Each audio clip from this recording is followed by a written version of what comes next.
See. actually help verify what NLP is pulling to make sure it is true for that patient. So all these different layers and AI is helping with like pulling the data together, getting those extra like valuable nuggets of data that are kind of buried and just aren't in the ICD-10 or a SNOMED Right. kind of Right. coded.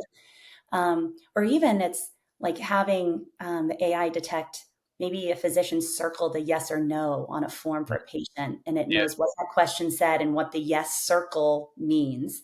So those are the kind of things that AI can be super helpful in pulling in. But I think the LLMs paired with an NLP, it helps with just that accuracy and confirmation. And I still think there's always going to still be clinical expertise by a human involved and needed to verify even our AI just to make sure it is doing what it's supposed to do.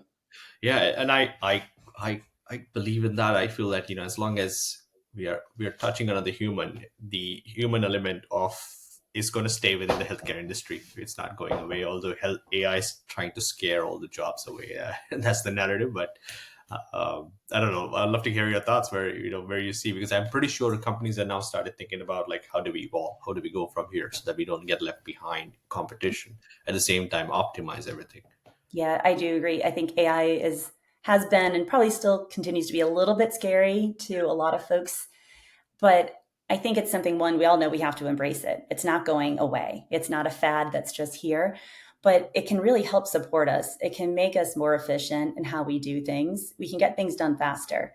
So instead of thinking of it as a replacement for clinical expertise and like, nurses that are like combing data, it just can make them so much better in doing their jobs faster and more rigorously and we can get more done. And in my mind, it's we are trying, in my 25 years, we've been trying to move this industry and like get ahead. We know all these different places we need to go. We need to find more patients to match trials. We have like, I can tell you about all the gaps, but if we have something that can make us all work smarter and faster and more efficiently, let's embrace it and utilize it where it makes sense so we can get ahead faster. Then it's always been a slow evolution. And I think now we can evolve even faster. That's great. Again, I know we have what 27 minutes into our conversation. Time just flew by, Jennifer. Again, I want to thank you again for this fantastic conversation. I think real world evidence is the I would say it's a game changer for the industry, and experienced professionals like yourself coming in and helping put some structure around is awesome. Thank you again for your time.